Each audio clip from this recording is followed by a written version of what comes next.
Have you ever stopped to wonder how your computer can possibly render incredible graphics in a video game or encrypt your private data in literally the blink of an eye? Well, the secret is that it speaks a hidden language, a native tongue of just ones and zeros.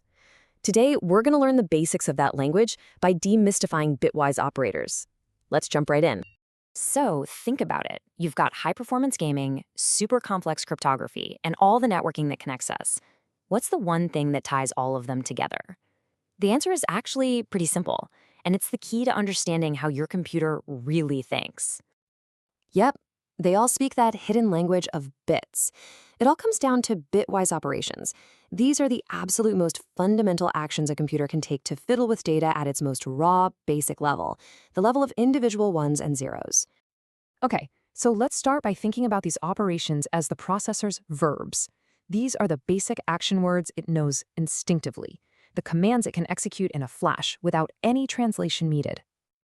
You know, the key thing to wrap your head around is that bitwise operators don't see numbers like 10 or 27. They see the raw binary, the actual strings of ones and zeros.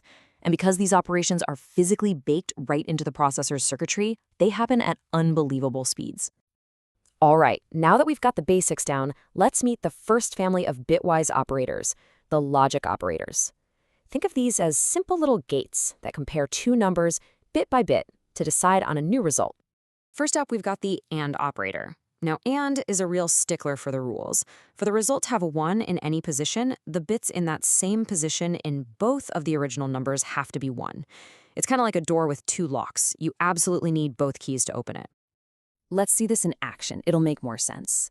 So we're comparing 60 and 30. Look at that first column, the one for 32. 60 has a 1, but 30 has a 0. Since they're not both 1, the result gets a 0. Simple as that. But now look at the next three columns for 16, 8, and 4. In all of those, both numbers have a 1, so the result gets a 1. You add up those resulting bits, and you get 28. So next up is the OR operator. And it's a lot more laid back than AND. A bit in the result becomes a 1 if the bit in that position in either one of the input numbers is a 1. It's that same door, but this time it'll open if you have just one of the two keys. Okay, let's use our same numbers, 60 and 30, and go back to that 32 column again. See, this time, since 60 has a 1 there, the result gets a 1. OR doesn't care that 30 has a 0, it just needs 1, 1 to be happy. And that simple change in the rule gives us a completely different result, 62. And the last of our logic trio is XOR, which stands for exclusive OR. Now this one's a little quirky. It only gives you a 1 if the input bits are different. So a 1 and a 0 gives you a 1. But two 1s or two 0s? Nope, that gives you a 0. They have to be different. Let's look at our trusty example one last time. So in that 32 column, the bits are different, a 1 and a 0, so the result is 1. But then in the 16 column, the bits are the same, both are 1, so the result is 0. You can almost think of XOR as a difference detector. And when we run it on 60 and 30, we end up with 34. All right, we've got the logic operators down. Now we're going to look at a totally different kind of bitwise operation, shifting. And trust me, this is where things get really, really cool, because shifting bits is basically a secret high-speed shortcut for multiplication and division. So let's start with the right shift. We begin with the number 8, which, you can see, is 00001000 in binary. Now, when we say right shift by 2, we mean it literally. We are just sliding every bit 2 places over to the right. The 1 that used to be in the 8's place is now sitting in the 2's place. And just like that, our number is now 2. So what did we actually just do? We took the number 8 and turned it into a 2, just by sliding some bits around. Well, it turns out that shifting right is an insanely fast way to divide by powers of 2. In our case, shifting right by 2 is the exact same thing as dividing by 4, or 2 squared. And as you've probably already guessed, left shift does the exact opposite. We start with our 2, we slide all the bits 2 places to the left, and boom, we're right back at 8.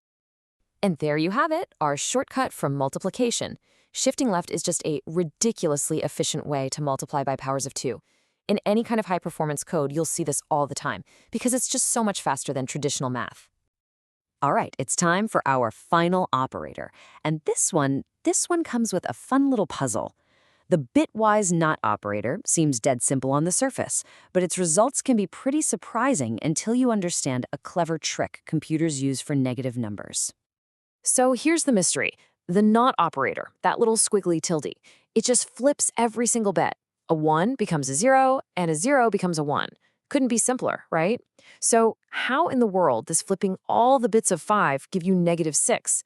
It feels wrong, but I promise there's a perfectly logical explanation.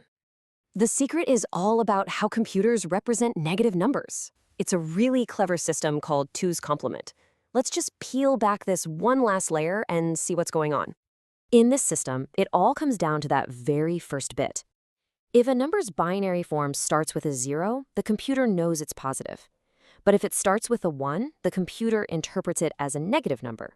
So when we take our positive number 5, which starts with a 0, and we flip all its bits, the new pattern is going to start with a 1. And in this two's complement system, that new pattern just happens to be the one that represents -6. Now look, you do not need to memorize that two's complement table. There's a much easier way.